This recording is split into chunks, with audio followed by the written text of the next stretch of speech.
Okay. So I'm Katie Brown Huh. Huffman now, but I'll try to give the Reader's Digest version. I feel like my 20s were kind of a train wreck. So I try to kind of like summarize that as best I can. Yeah, so I grew up in a small town. I was the oldest of three girls, and I have just always had a lot of energy, creative energy. So, I mean, from as far back as I can remember, I loved to draw. I loved to paint. I loved to make things out of clay. I would make clothing. I danced for 16 years. I played the guitar. Like it was just all over the place. I have ADD, obviously. So it was a great way for me to kind of like get that energy out. And obviously, having three girls, I think, is tricky because we were all very different. But my mom was really good about taking an interest in our specific interests. So, I mean, I had every art supply you can think. I had better art supplies then than I do now, probably. She would sign me up for, art camps and lessons. So I guess, yeah, in elementary school, I had teachers kind of approaching my parents saying, like, hey, she's really good at this. She needs to stop drawing in math class, but like she's good at drawing. So kind of fast forward to high school. I went to a small private school in Rome. It's like over 100 years old. My parents went there, my grandparents, and we had a great art program. So my art teacher, Miss O'Mara, God bless her, I was a thorn in her side, but she was very invested in me. She still buys pieces from me, which is really cool. But she was very patient, took an interest in me. I used to hide paintings in the art room because the rule for me was like, you have to finish the assignment and then you can do what you want to do. And I was like, no, no, no. I'm not painting this building. I want to paint, I don't know. So, anyways, she put up with that. But that is really where I learned um, contour drawing. I learned how to mix paint. We used oil paints and we had a very limited palette. So that is really where my love for color theory started. And I carry that with me to this day. I never ever ever use the color out of a tube. I can't do it. I just like cannot make myself do it. My palette is definitely not as limited as it was then, and I paint with acrylics now. But yeah, so very fortunate to have that art program. I took art all 4 years of high school.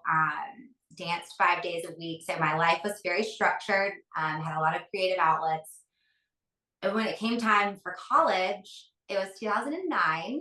So we were on the heels of the recession. Mhm.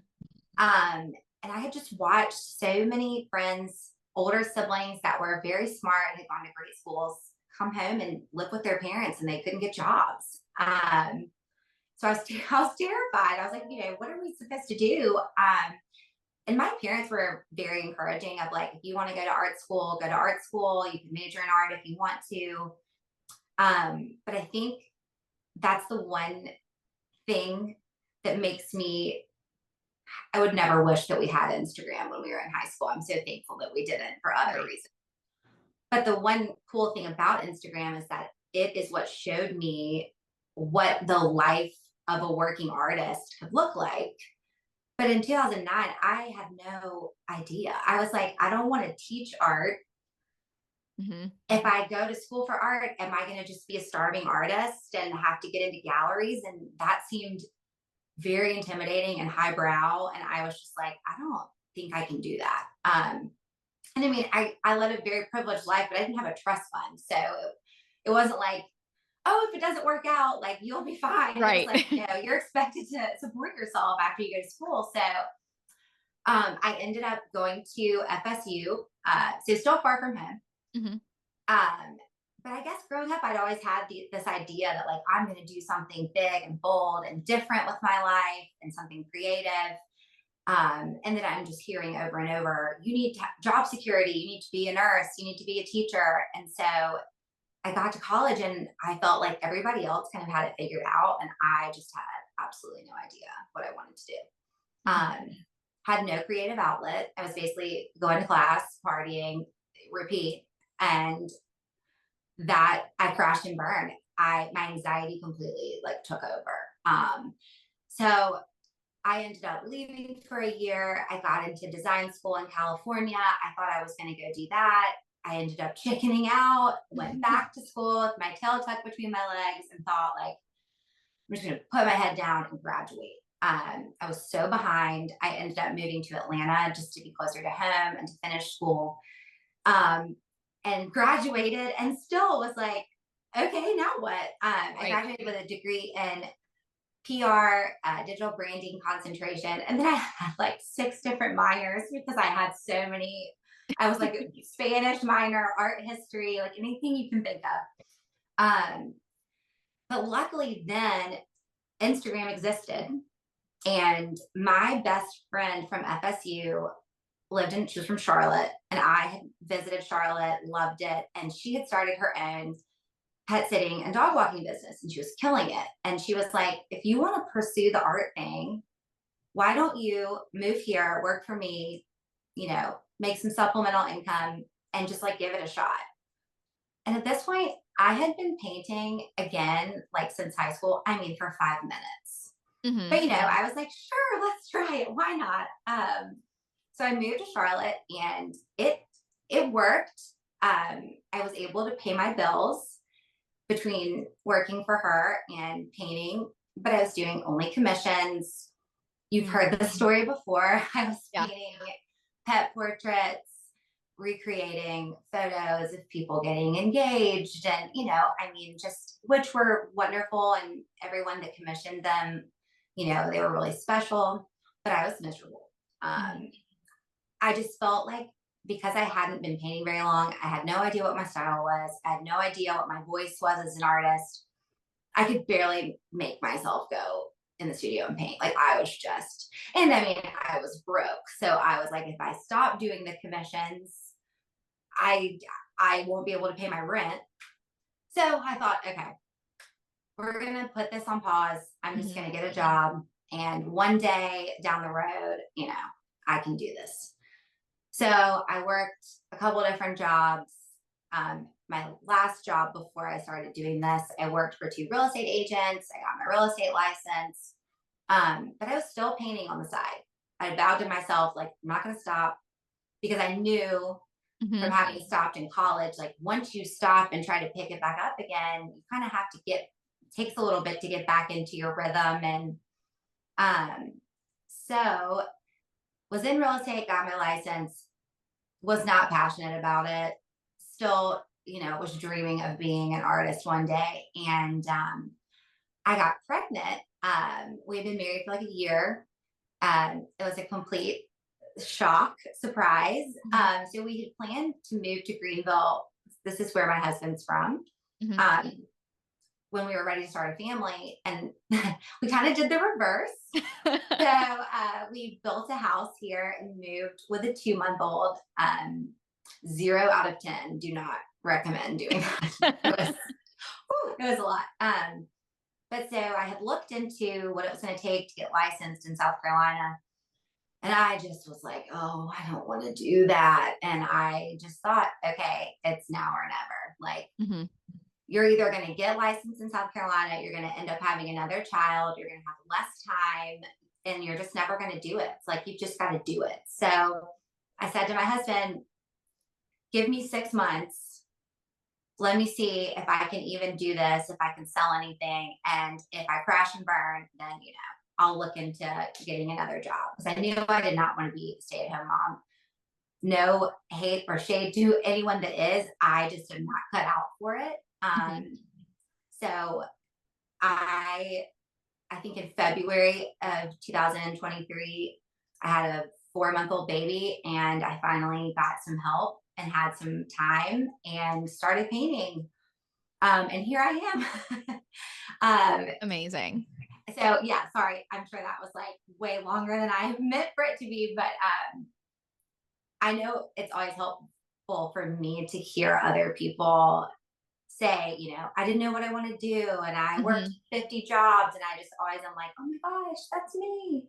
Yeah, well, and I think it's so helpful to share that because I think different versions of that story are going to resonate, you know? I mean, the fact that you didn't figure it out right away, you know, graduated and you're like, well, now what? I mean, believe me, Yeah. I think we all can relate to that in Oh, some sense or another. And then the fact that it's like, it's just because the art thing didn't work out the first time, you're doing it now. And I'm not going to say didn't work out, but you kind of no, moved it away from it. didn't. Like, I think all of that is refreshing to hear. Like, it is not a linear path, believe me. I mean, you listen to the podcast, most artists kind of meander their way here. So I think that's Yes. really nice to hear.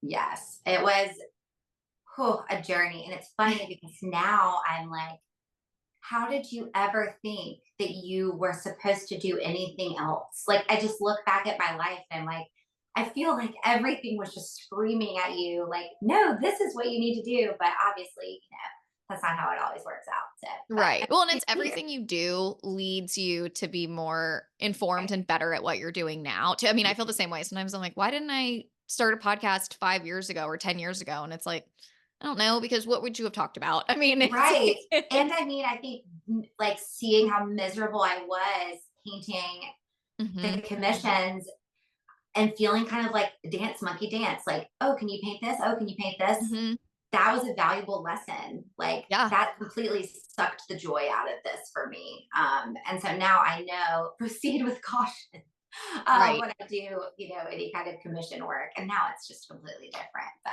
so yeah, Yeah. that's kind of how I ended up where I am. Can you talk about, okay, the differences? So you went back into it, you have your 4-month-old baby.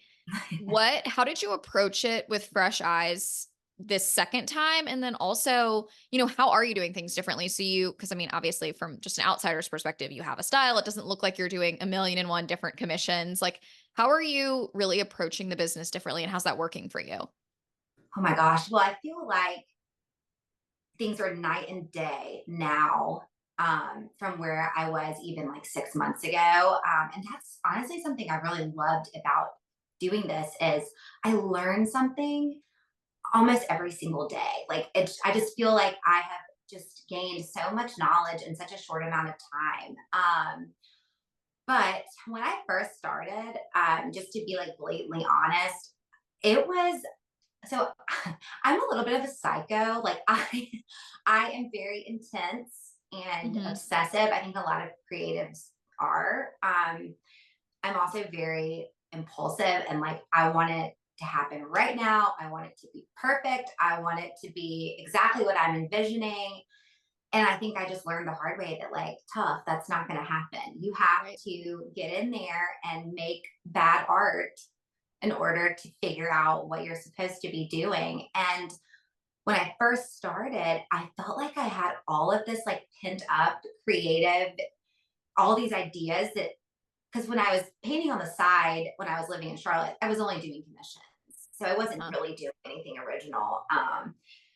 So for, oh gosh, I think months when I first started, I would be in here painting things and just hating them and thinking, can I even do this? Am I crazy? Like, what am I thinking? Like, I don't even know what to paint. mhm. And just facing that like self doubt every single day. And that is obviously still something I deal with, but not on that level at all, which obviously just takes time. Um, but so, really, when I first started, my goal was paint, figure out what you like to paint, figure out what your style is, and sell enough art to be able to make more art. That was it. I did not Yeah. galleries were not on my radar. Um, I just I was just kind of winging it.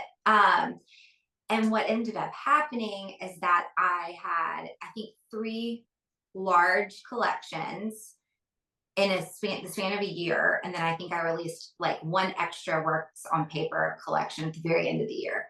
Uh-huh. And the collections were huge. I think one of them had almost 30 pieces in it. Um, and I was spending months on them. So it was just months of me Yeah. marketing this one collection.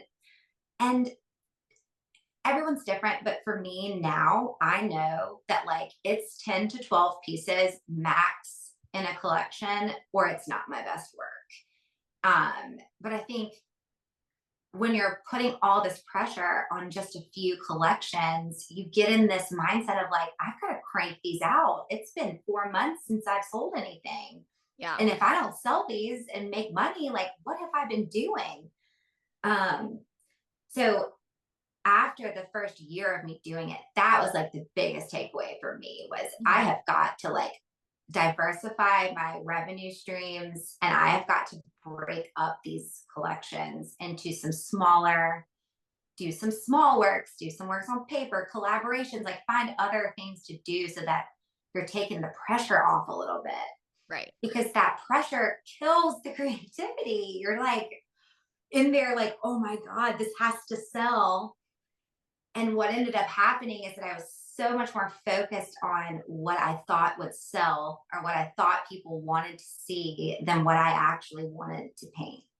Yeah. I feel like am I answering the question? Yes. No, I um, think that makes so much sense because I mean, I think circling back what you said initially, like you were focusing on figuring out what you wanted to create. You weren't even thinking about galleries, all that other stuff. That's the perfect place to start. I mean, I know I'm like a business coach and should tell people how to do all these other things, but I'm like, you can't apply to a gallery until you know what you want to create. You can't you have to really have speak to your artwork. customer until you have something to sell to them. And so Exactly. I think that was such a great place to start. And then I love that this first year you were doing these collections, you were just learning as you go. Like that's what I always tell people. I'm like, it's not going to be perfect the first time. It's not going to be perfect the 10th time. Like I Right. still feel like I'm refining my process on different Yeah. things. But that's the whole point is like you're going to learn as you go. You're not going to learn from like sitting on the sidelines. I mean, it's like ironic because I tell people this. I'm like, yes, please listen to my podcast, but don't like listen to my podcast and never start. Like And start think that and you learn know as what you to do. go. Right. Like I'm actively painting as I'm listening to it. Exactly. Like I Um, think so many people worry about like doing all the prep work and they're like, I'm going to read all the books. I'm going to read all the blogs. I'm going to listen to all the podcasts before I start. I'm like, no, do that stuff as you're going. Like I yeah. still feel like I'm an avid learner, but had I not, made a million mistakes along the way and also just learned like what works and what doesn't, I wouldn't be here where I was. Like I could have read all these Exactly. books, but like that doesn't help you, as much as actually Yeah. like getting in there and talking to people. Because you have to learn by doing exactly and Yeah. my I think that my style is my process and I knew Yeah. that I did not have that nailed down. Yeah. So and it was also a lot of like nothing's working and I finally realized okay, nothing's working, you're not happy with what you're painting, but you're not changing anything. You're going in here and doing the same thing every day and thinking it's going to look different, and it's not because Yeah. you're not changing anything. So that was something that I learned as I went. And I mean, the collections did great. I think two of them sold out eventually, and um, I have a few pieces left, and I'm proud of that work. But just the amount of things I learned just in that first year was just like just overwhelming. So now I feel like the way I do things has completely changed. I did not take a single commission though, besides maybe for like a family member for that first year. I think that's what we were talking about was commissions. I'm like, Yes. where do we start? Um, and I am now working on some, but I said, strictly floral commissions. So I figured out like I don't want to. I don't want this book. I don't want it to be open up this can of worms of like you can submit anything and I'll paint it because I just don't think I do well that way. I like to have the creative control. And I think the cool thing is like you're the boss. So if that's what you want to do, then that's what you get to do. Yeah, absolutely. Well, thinking about kind of everything you learned in that first year, how are you setting up?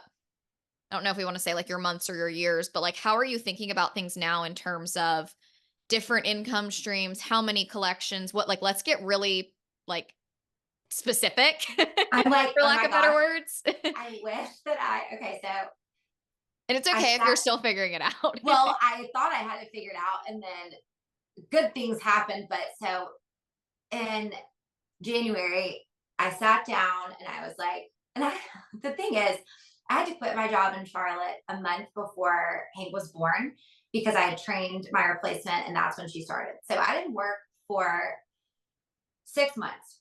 Um, so I thought I was rich after my first year. I was like, look at you, you sold all this art. Like, and then I actually sat down and did my taxes and I was like, oh my God, I didn't make anything. Like I thought I did, but so my first goal was like, okay, I don't like to think about money. That's not why I do this. But like you're running a business, you've got to actually sit down and figure out like what is your bottom line? What do you want to make this year? Have a realistic goal and then have kind of like a pie in the sky goal. Yeah, Because I kind of believe that you have to be a little bit delusional to make big things happen. You kind of have to like absolutely. manifest them a little bit. But so I basically sat down. Yeah, this is so not like me too. This is so my husband, but sat down and said, I want to triple what I made this Mhm. past year. That was my pie in the sky. And then I was like, but maybe at least I can double it. Yeah. And so then I kind of sat down, tried like looked at my prices, tried to figure out, okay, if I did this many collections, I could probably get around there, plus maybe some commissions. I still was not selling prints. So I was like, that's something I wanted to figure out, which just felt like a huge mountain to climb at the time. So I sat down, I bought a planner. The first year I did not even have a calendar. So I bought a planner and I wrote down, okay, I'm going to do this collection then, this collection then.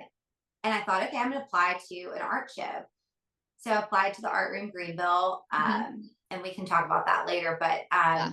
that ended up going really well, and literally that was in. I applied for that in January.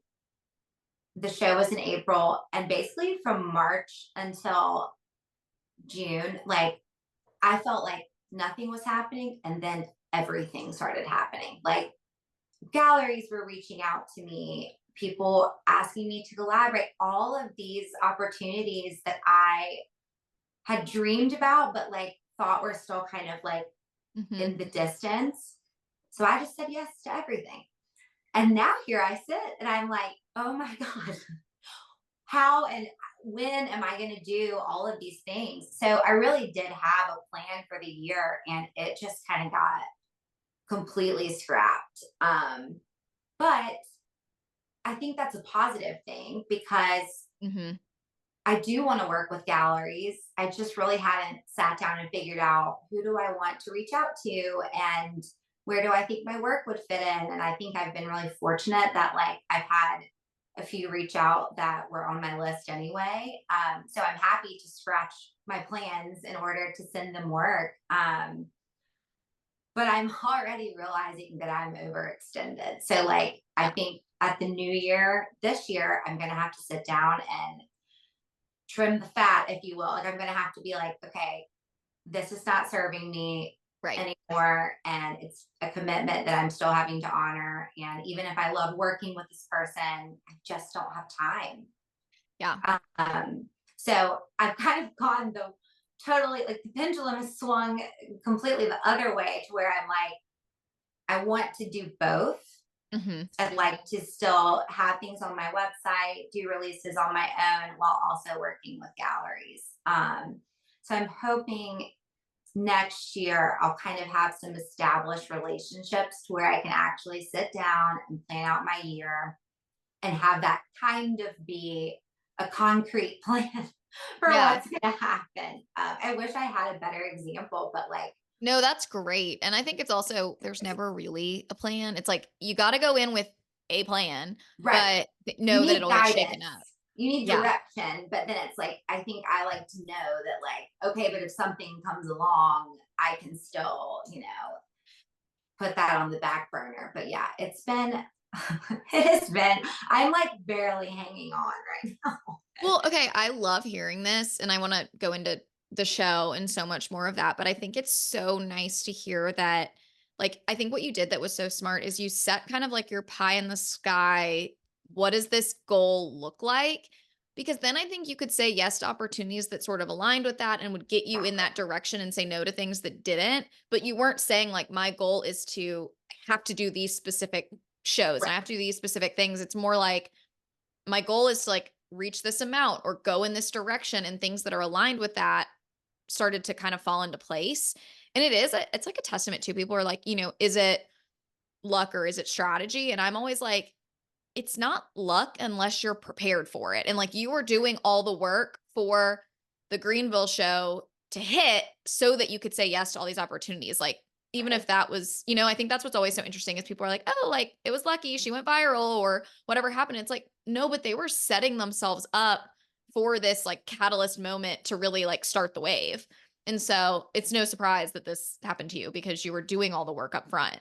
Yeah. And like, I think also what happened is what everyone tells you is when you start creating what you want to create, because I want Mhm. my business to have legs. I want this to be something I can do for the rest of my life. And Yeah.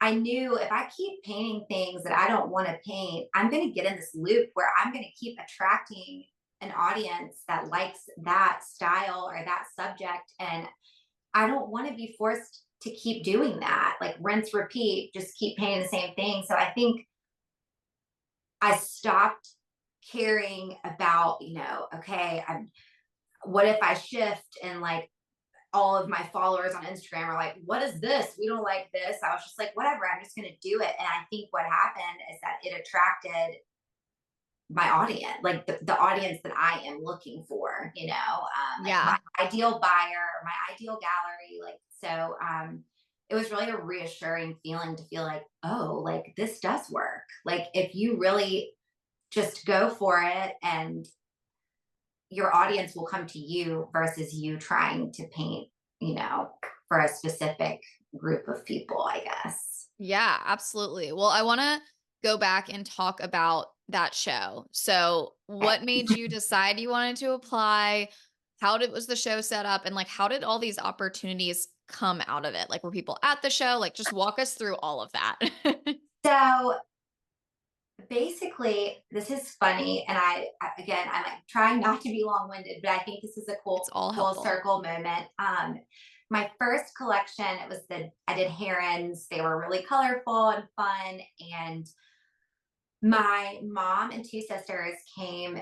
I think my husband was out of town, so they came for a weekend to help me get ready for my first release. Because I mean, I was like Googling like how do I attach a wire to a canvas. Like, I mean, I was Uh-huh. like just crazy. And I think Hank was 6 months old. So they came, and I remember someone sent me the Art Room Greenville show on Instagram, and I showed it to my mom, and I was like, how cool is this? Like, it's in someone's house and you could just buy the art right off the wall. And she was like, you should definitely try to do that next year. So that was on my list. I applied in January. Got in, and funny story. So I got in, talked to Logan, who is there's two, Abby and Logan, that run the show, and we talked Mhm. on the phone, and she was like, we want to see a bunch of different subjects from you. And I was kind of like, oh, I thought I was just gonna do birds. But I was like, okay, that's fine. Like, I'll figure it out. Yeah. So I'm in the throes of like preparing for the show, but I think that I have like a month because they gave us this option where we could pay $50, I think, and their photographer would take our inventory photos for the online gallery. Yeah. So I'm like, oh, done, take my money. Like, I don't want to have to fool with it. Mhm. So they kept saying, you're gonna have to send us an inventory list by this date. But I'm thinking, well, I don't have to worry about the photos because I've paid this man to take them. So like the art doesn't have to be complete by then. I just have to have a list of it. Uh-huh. Well, then they send an email out 2 weeks before the inventory list is due, and they're like, and make sure, even if you paid for professional photos, that you have photos of your work. And I'm like, what? I think I had 3 paintings done of like 12. And I think I was panicking. I was like, oh, I have completely screwed this up. Like, what am I going to do? So, funny enough, the florals kind of were born in that state of panic.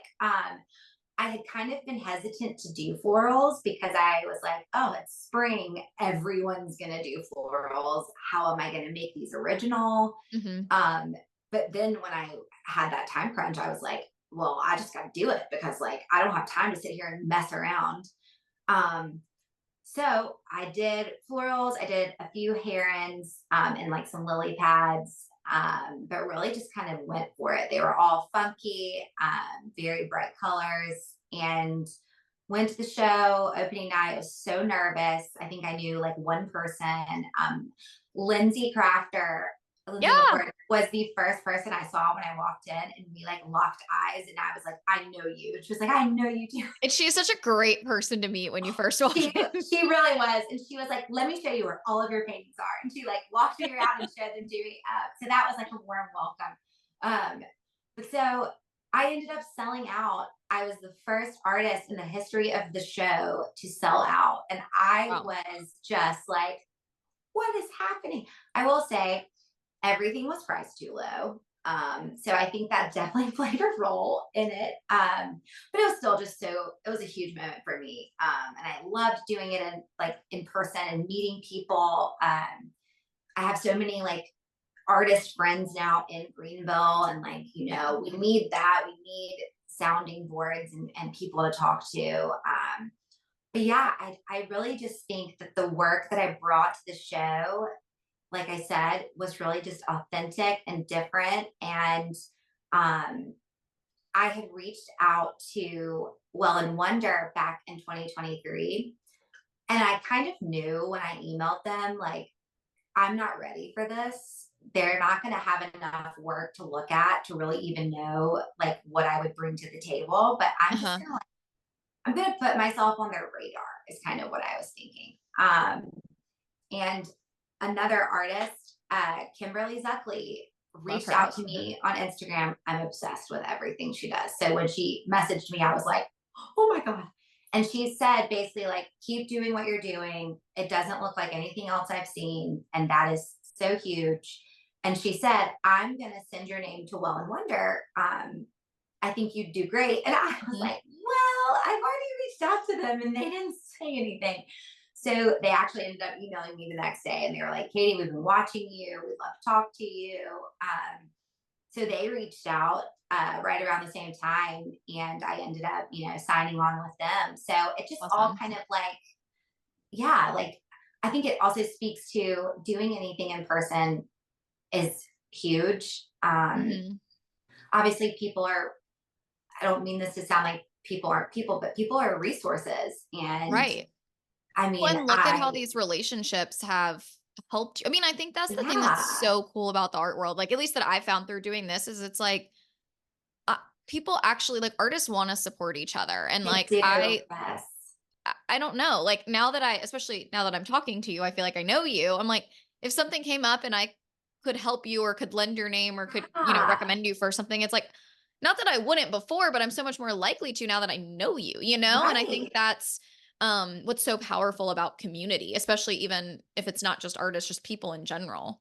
And it teaches you, like, her sending me that message was no, like, it didn't do anything for her, but it did so much for me, and even Yeah. just my confidence. And I also was like, so can I now send you pictures of my paintings and you can tell me what to do? And she was like, yeah. Yeah. But I don't have a ton of friends here still. I'm not from here. And I certainly don't have like I have artist friends on the internet, but like it's still nice to have like anyone to be able to Yeah. be like, I'm stuck. Can you help me, figure out what I need to do next here? But yeah, so that's kind of the show really it kind of just like gave me that vote of confidence too. And I think confidence, it's so hard to get it when you first start. You need to sell Hmm. things and you need that like, reassurance. But then it's like once it starts building, I think that really allows you to take more creative risks. Um, Absolutely. and that pays off. Yeah. I mean, and clearly like sticking to your style and doing what you wanted to do has paid off. And it's I mean, I say this all the time, but it's a game of patience. Like it doesn't happen overnight and that's really difficult for a variety of reasons, but like when it works, it does work. And isn't it so much better to wait and build the business on the what you want to be doing versus what you think people are going to buy? Yes. Yes. And I Yeah. think we all, because of the internet, view success as, like you said earlier, like going viral. And I think when I first started, I kept thinking like I would just obsess over like, I've got to post something and I've got to do this because like this could be the one thing that will just like put me on the map. And now I'm like Yeah. look back and I'm like, I don't want one thing to put me on the map. I don't want to just happen to go viral. I would so much rather, like you just said, like build a body of work and build a career. And because also, you know, not to totally get into social media, but it's like having tons of followers doesn't mean that you're selling tons of artwork. It may not Exactly. be engaged followers. It may just be people that, think your kid's cute or like to watch you see what you buy when you go shopping, and they're not really interested in your artwork. So Right. I kind of learned that too, that like it's better to have an audience that's actually like connected and engaged with what you're doing versus just trying to like collect followers. Exactly. And that's something I feel like I've definitely learned recently too. Like I used to be very much like, well, I have to post this reel and then it'll hopefully get more views, but it'll hopefully lead to more followers. And now I'm like, I'm just gonna post what I want to post because I know I know my audience. Like I'm like Yeah. in the DMs, like talking to people like you like every day. And so I'm like, Yes. I would so much rather have like 10 people view it and then be like, this is so awesome and so helpful or like so funny or so interesting than like, okay, that went viral for like I did have one video that got a decent amount of views, but like for no reason. I was like, I think this is just one of those like algorithm flaws that I'm like, that wasn't even a good video.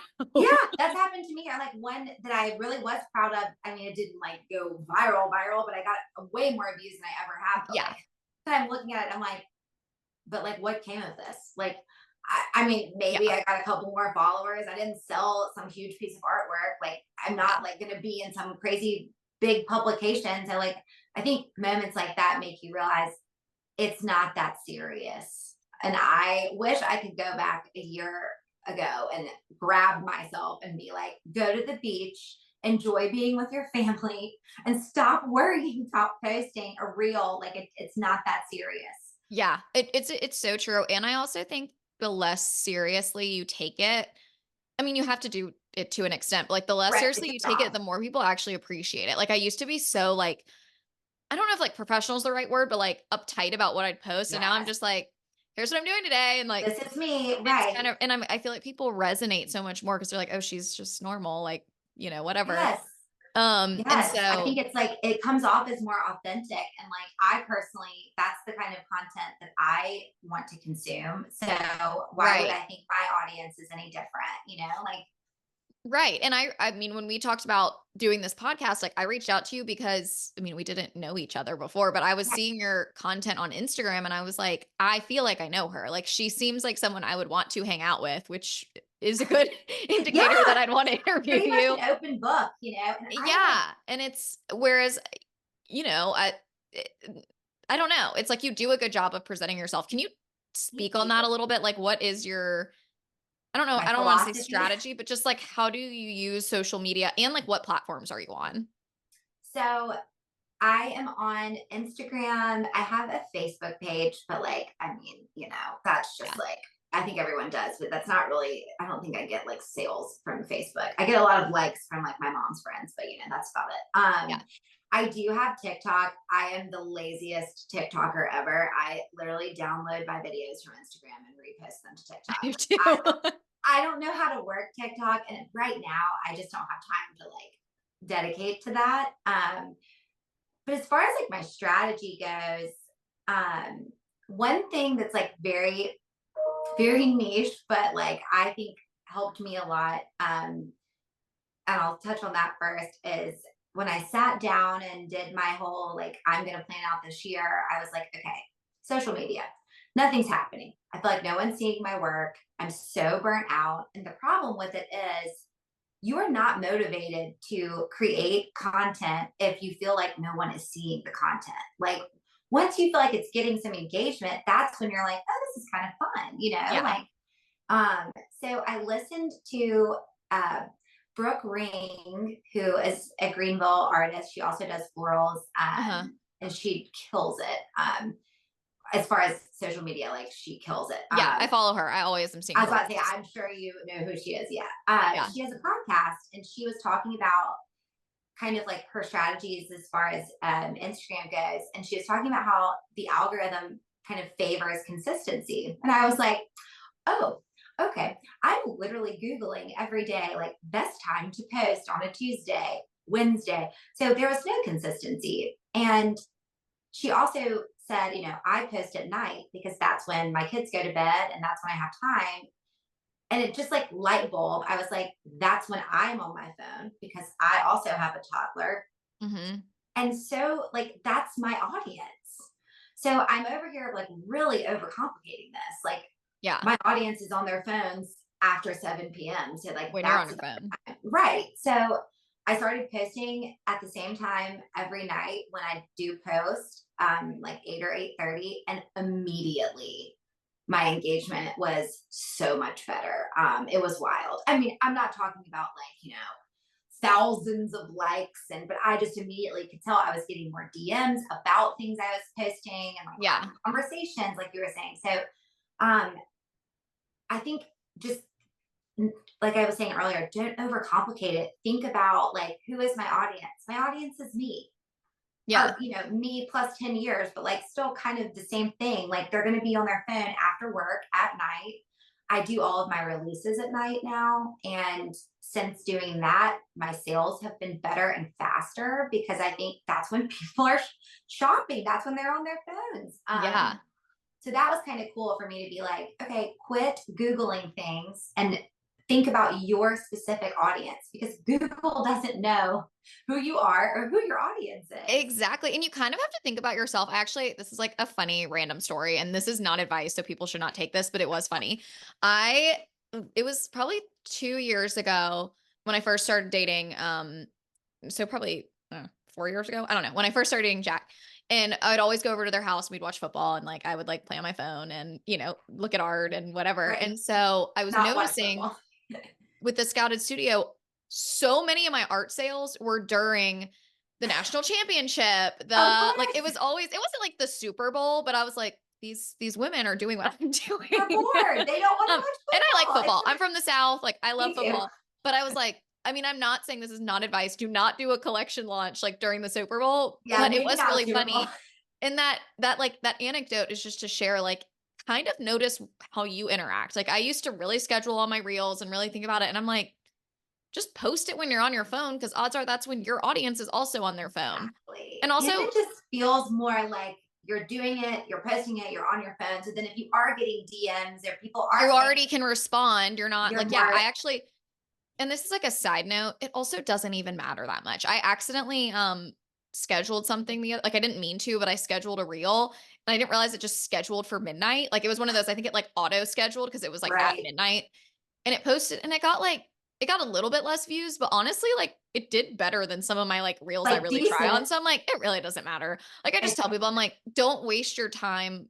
Like you said, don't overcomplicate it. Like don't waste your time Googling, thinking about like that's not the stuff that's going to make the difference. It's going to be being authentic, consistent, and just like doing it and kind of learning what people And like like as you turn go. the likes off. If that is something that is giving you anxiety or like making you feel less than, or that like there's nothing worse than working on a piece, being so excited about it, posting it, and maybe you just like posted it at a weird time, no one saw it, doesn't get a lot of likes, and then it's like all of a sudden you're like questioning whether or not you love the piece anymore. And that's kind of where I was like in the beginning. And I turned off my like count. I was like, I'm going to post it and I'm not going to look because it doesn't matter. Like that, you can't place your worth on other people's opinions of your work.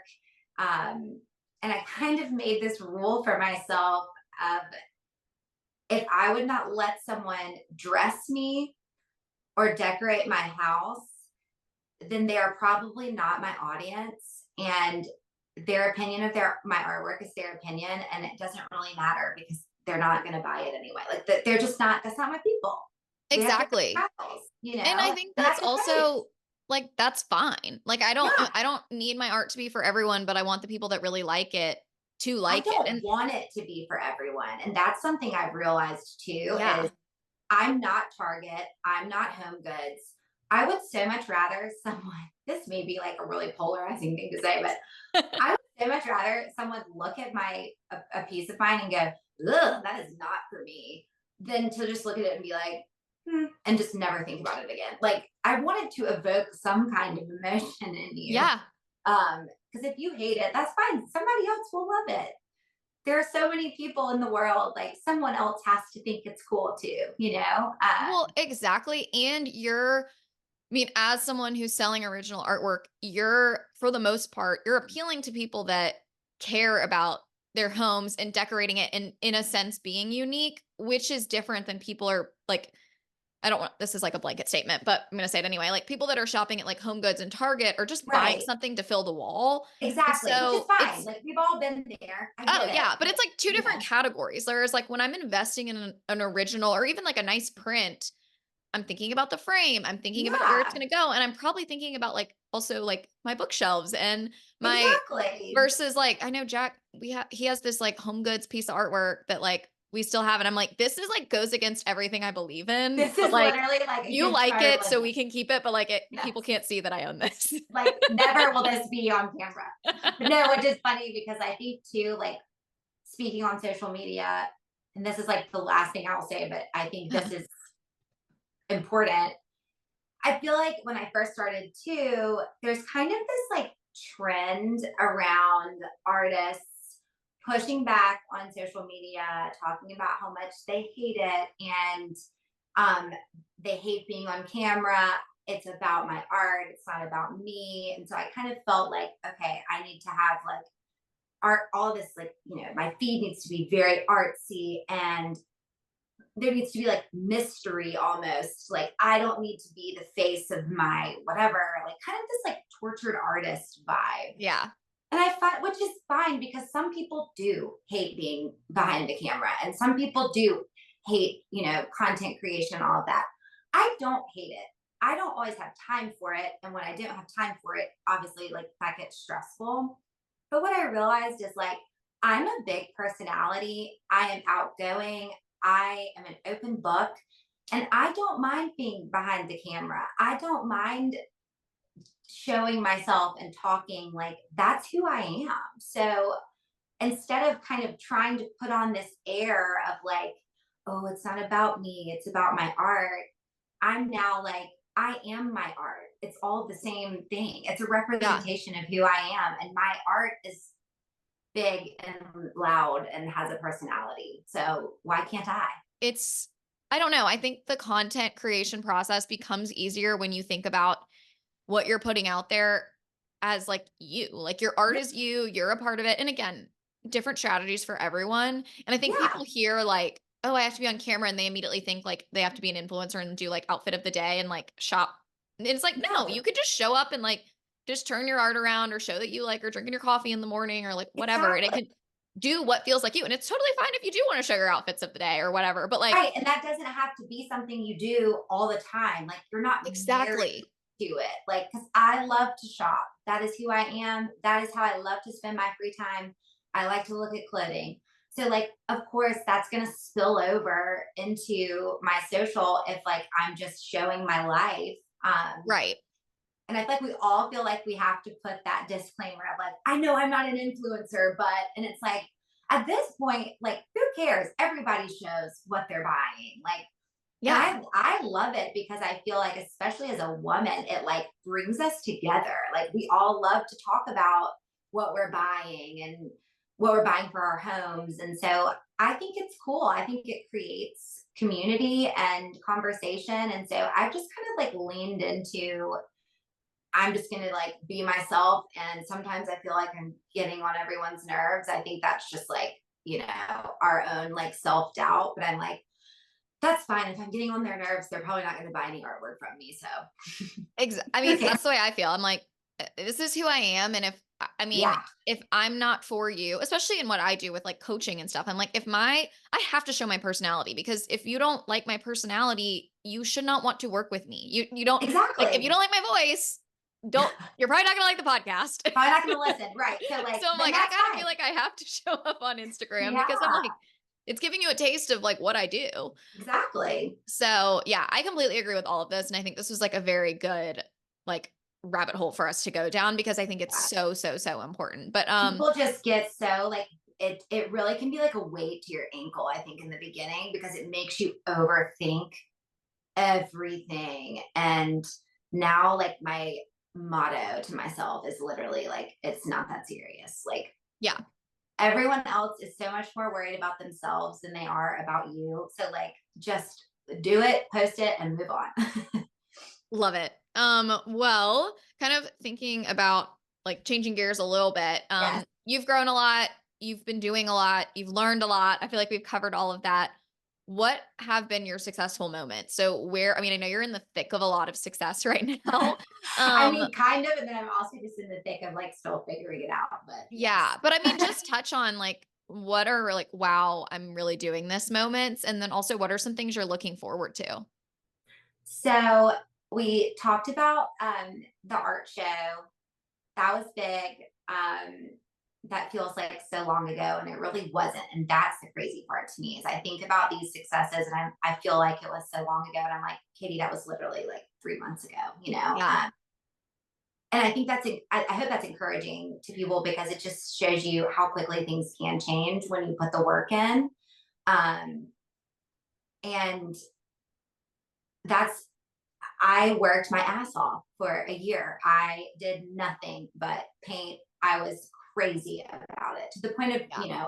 I needed to pull back a little bit. But I think obviously that all paid off and that was really encouraging to see that. But then Well and Wonder, when I did my first collection with them, it was my first large floral collection. And I remember when I emailed them back in November of 2023, talking about, you have to be a little delusional, you have to put it out there. And Yeah. I said to myself, I'm going to get in and I'm going to do a collection and I don't know what it's going to be of, but it's going to be the best one I've done yet. And I'm going to sell it out. Like that was I'm going to do it. And so, oh my God. I mean, I poured myself into that collection. Yeah.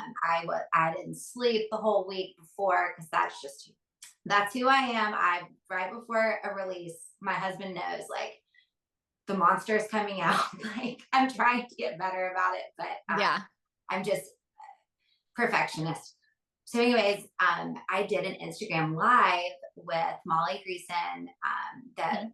founder, and I was nervous about that because it was live. And on the live, my friends were commenting in saying, two left, one left, and I sold out that collection. And I think it was an hour, 2 hours Wow. while we were on the live. And it was right when we were like wrapping it up. So I was like, oh, that's so exciting. And I was kind of like, deer in the headlights. And I remember we hung up or ended the live and I was home by myself sitting in here and I just started sobbing. And I was Mhm. like, you did it.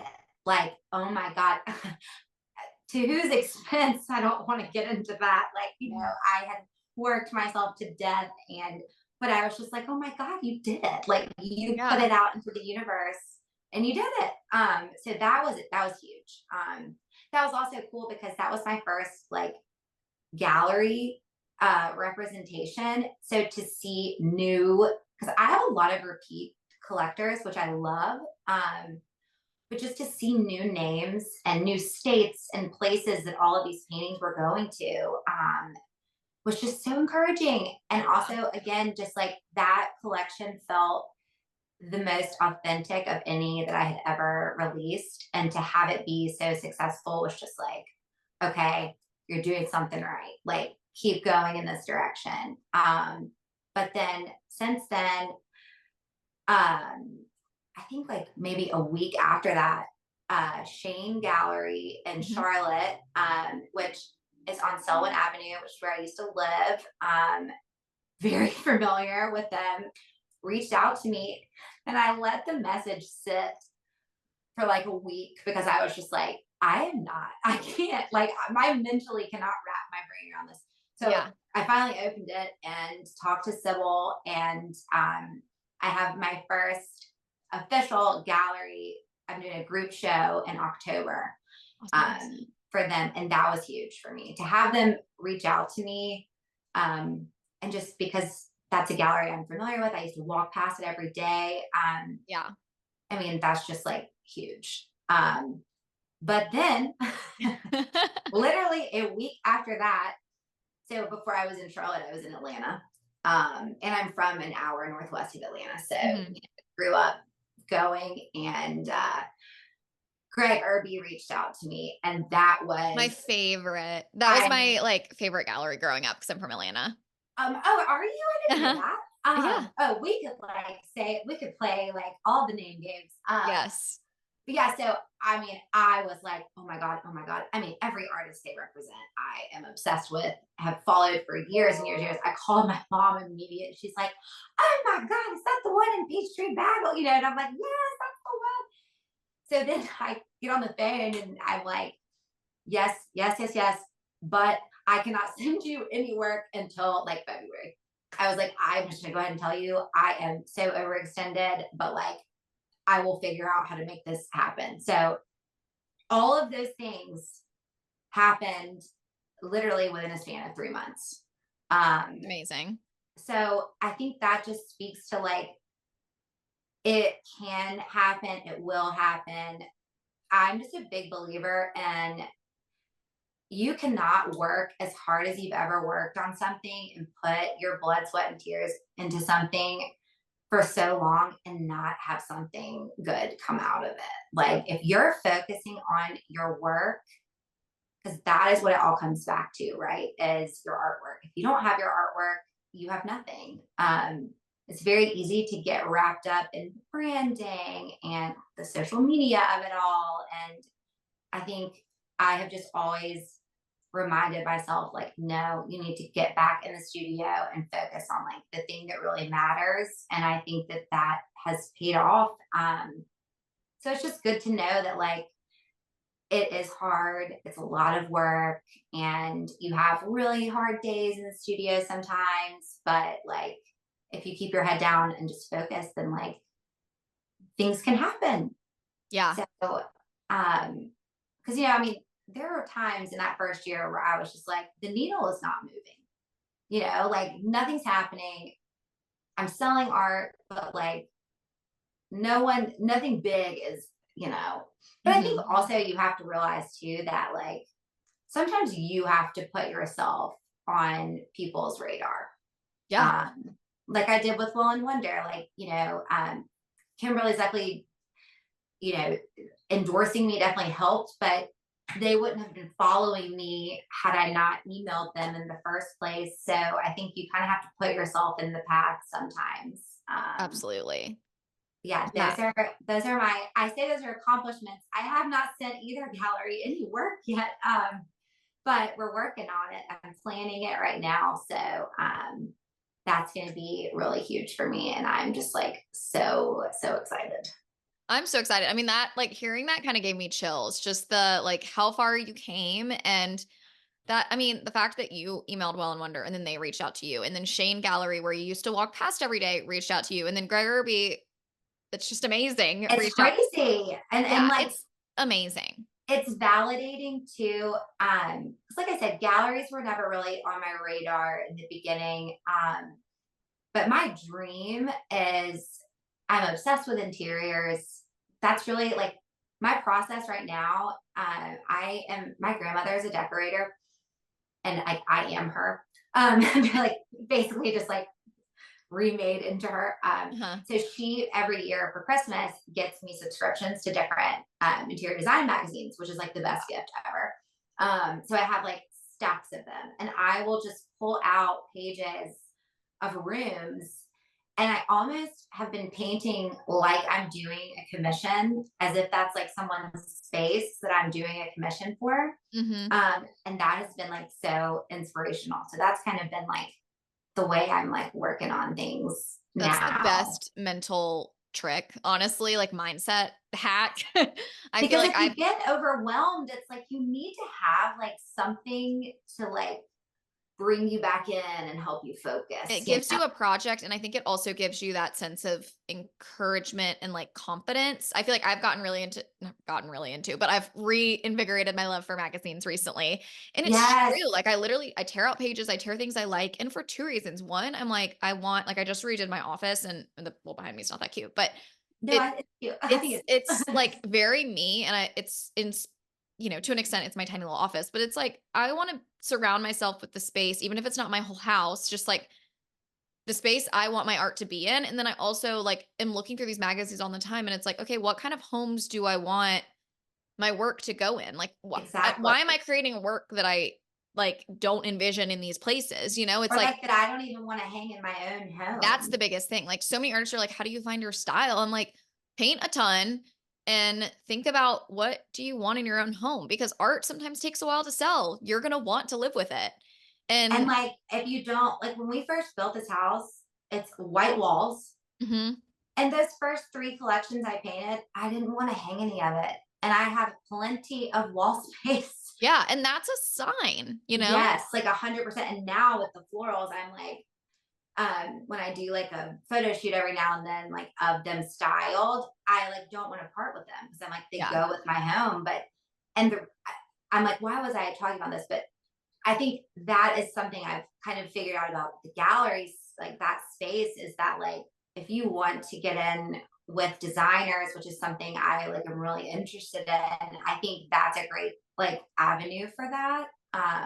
Like I've already had more interior designers reach out to me since I have been, represented by people like, I mean, even Well and Wonder. I mean, they have a huge designer list that they work with. Right.